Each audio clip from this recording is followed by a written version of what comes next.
While Awadh साहब हमारे साथ बने हुए और साथ ही साथ संजय झा हमारे साथ तो मौजूद हैं टर्की से, अंकारा से। संजय, जिस तरीके से वाइल अवध साहब कह रहे थे कि क्या इसे जो पिछले दिनों हम यूं कहें कि पूरे एक साल का घटनाक्रम जैसे बना, रशिया का भले टर्की का समर्थन हो और सीरिया का अनरेस्ट हो, उसके बाद रिफ्यूजी संकट, सिर्फ इसे इस तरीके से ही जोड़ा जाए या फिर जो तीन घटनाओं का मैंने जिक्र किया, जर्मनी का भी और स्विट्जरलैंड का भी और अब ये टर्की का भी जो कि लगातार हो रहे हैं, और एक रेडिकलाइजेशन का भी, ये एक देखा जाए कि एक बड़ा एक नजरिया है जिसको अब दुनिया को देखने की जरूरत है। देखिए, जैसे डोनाल्ड ट्रंप जो अमेरिका के राष्ट्रपति चुने गए हैं और जनवरी में राष्ट्रपति पद की शपथ लेंगे,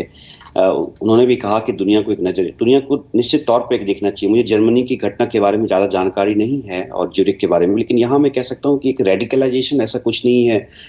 हाल के दिनों में जब रूस और ईरान और टर्की जो एक साथ मिलकर के जो सीरिया में जो उन्होंने किया है, उसको लेकर के रूस में काफी जगह पर विरोध प्रदर्शन हुए हैं। तो ये हो सकता है कि ये जो हमलावर हो वो उसने अकेले ने इस घटना को अंजाम दिया हो, पर आप ये कहें कि पूरी की पूरी टर्की सोसाइटी जो है वो इस तरह से घटना में इन्वॉल्व है, रेडिकलाइज हो गई है, तो ये कहना बड़ा बेईमानी होगा, क्योंकि टर्की अपने आप में एक बहुत ज्यादा लिबरल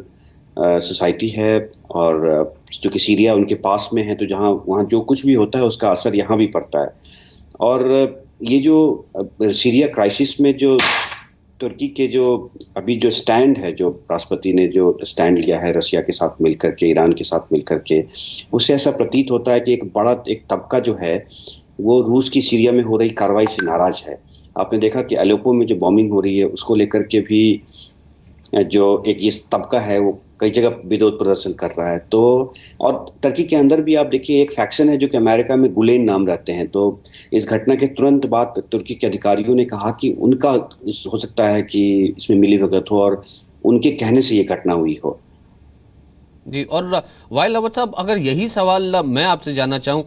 जैसे डोनाल्ड ट्रंप का ट्वीट आया, हालांकि अमेरिका ने पूरे सहयोग की बात कही, और आप इस पूरे संकट को और ये जो दोनों घटनाओं को और साथ जोड़ा जाए, आप कहीं ना कहीं देख रहे हैं कि वर्ल्ड में एक डिवाइड आ रहा है। उसने कहा कि दुनिया को समझने की जरूरत है, या फिर रेडिकलाइजेशन और वो इश्यूज जिसका जिक्र आप पहले भी लगातार करते रहे हैं, अब इस्लामिक वर्ल्ड और खासतौर से मिडल ईस्ट और इस तरफ के जगहों को लेकर के।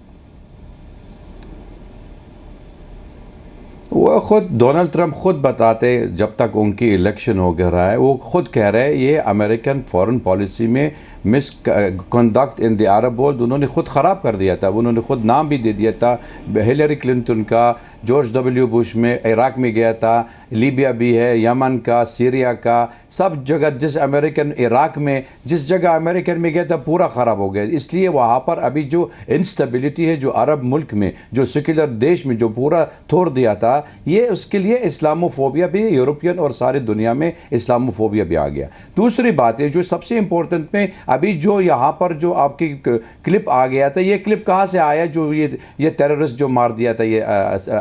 सफीर जो रशिया एम्बेसडर का, वो ये प्रूफ अर्दोगान टीवी में आ गया था। इसका मकसद तीन है, एक इस्लामोफोबिया है, एक जिहाद वो भी कह रहे, तीसरी बात भी अल्लाह अकबर, ये बदनामी बना दिया था। ये जब तक आपके लिए मैसेज इतना मिल गया था वो पूरा बदनामी करना चाहते, इसलिए वहाँ पर इस्लामोफोबिया वो शुरू करना चाहिए फिनोमिना। जब तक कम्युनिज्म ख़त्म हो गया उन्होंने इस्लाम के लिए बदनामी बन जाते। इसलिए ये हमको ये कहना चाहते, जिस वक्त सरकारी में जिम्मेदारी है, जो तुर्किश सरकारी जिम्मेदारी है, इसी की जो हालात बना रखा है वहाँ पर, जिसके आपके लिए आप कह रहे पाकिस्तान का, वो आपके यहाँ पर ये Pakistan in the making is तुर्की, ये हमारे देश में पूरा जिम्मेदारी है तुर्किश सरकारी है। और तीसरी बात ये ट्रंप का और ये अर्दोगान में, खुद अर्दोगान वो मालूम हो गया ये इसका पुलिस ऑफिसर में इंडिविजुअल काम नहीं किया था, ये पूरा प्लान हो गया, उनका मालूम है कब जाने, और उनका ऑन ड्यूटी भी नहीं है। वो भी है मीडिया के प्रोपेगेंडा, जो अभी तक 10 दिन के अंदर ये ईस्ट ऑफ अलेप्पो जो हालात दिखा रहा है सारे दुनिया में सिंपैथाइजिंग और एक इस्लामी फोबिया क्रिएट करना, ये अपने आप में आप ये कह रहे हैं कि कहीं ना कहीं हो सकता है सुनियोजित भी हो। और जो आपने एक दूसरा पॉइंट कहा कि Pakistan is in the making of Turkey, ये बहुत इंपॉर्टेंट है अवध साहब।